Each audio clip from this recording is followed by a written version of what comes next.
What if I told you there was somebody that was better than Kobe Bryant? Not only better than Kobe Bryant, but could do everything Kobe Bryant could do and was taller. You wouldn't believe me, right? What if I told you that Kobe Bryant admitted it himself? Magic, you say. You couldn't say enough good things about him. This dude was unbelievable, man. How so? Unbelievable. Because he could do everything. I mean, I think I told him one time, I said, bro, you could do everything I could do on the court, but you were 6'10". Literally everything. I mean, he had no weaknesses, offensively or defensively. And he was a nightmare to guard. I always wish if I had one player to play with, it was this guy. Listen, he could do everything I could do, but he was taller. A relatively unknown player coming out of Florida, McGrady made a name for himself after a strong performance at the Adidas ABCD camp, an experience that helped him recognize his true talent. He later reflected, "Nobody had a clue who Tracy McGrady was. Sonny Vaccaro gave me the platform, and I played against the best players in the world at the time. I left that camp the #1 player in the nation, 175 to #1. Behind Tracy's leadership, his high school, Mount Zion, emerged as the #2 ranked team in the country, and McGrady was named a McDonald's All-American, USA Today High School Basketball Player of the Year, and North Carolina's Mr. Basketball by the Associated Press. He also played at the 1997 Round Ball Classic, scoring 13 points. His senior year averages were 27.5 points, 8.7 rebounds, 7.7 assists, 2.8 steals, and 2 blocks per game. Initially, McGrady considered playing college basketball at the University of Kentucky, but he ultimately decided to enter the NBA draft, as he was a projected lottery pick. With the 9th pick in the 1997 NBA draft, the Toronto Raptors select Tracy McGrady from Mount Zion Christian Academy.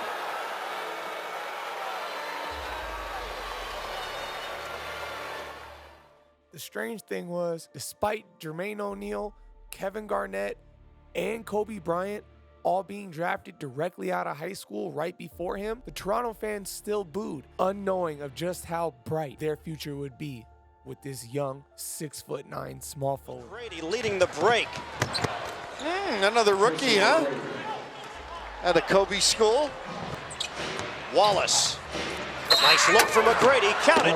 And the foul. Tracy McGrady would only average 7 points, 4 rebounds, and an assist and a half in his rookie season, followed by a slightly increased sophomore season with 9.3 points, 5.7 boards, and 2.3 assists. But it was his third year Raptors fans started getting pretty excited about, as he would put up 15, 6, and 3, and starting to finally show that lottery pick potential that Toronto Raptors and their GM knew he possessed. But it was his fourth year that Tracy McGrady would finally jump out of his box, averaging 26 points, 7.5 rebounds, and 4.6 assists. Not to mention competing in the dunk contest with his blood cousin, Vince Carter, who was also drafted by the Toronto Raptors the year after Tracy McGrady was drafted. Oh, spectacular stuff by Tracy McGrady. What a way to open up. It truly was a great time to be a Toronto Raptors fan. And by the time the 2003-2004 regular season had begun, Tracy McGrady was already being considered the best or one of the best all-around wing players in the NBA. He was just doing incredible things. Then, right on cue, December 9th, 2004, Tracy McGrady would put on an iconic performance in a win against the Spurs, where he would go on to score 13 points in 33 seconds to secure one of the best comeback victories in NBA history. Houston Rockets on the way to dropping to 8 and 12. Ball game over. All we need here is the final score. Here's McGrady for 3. 35 seconds to go. And the Spurs now lead by 7. Rockets looking for a quick shot. Bowen is all over McGrady. Foul is picked up. A potential 4-point play. Tracy McGrady from downtown. Barrett can't find anybody. They have no timeouts remaining. Finally gets it in to McGrady. McGrady overflowing for 3. Yes! Yes! Tracy McGrady cuts it to a 2-point lead. Kevin Brown lost it. Here comes McGrady. No timeouts remaining.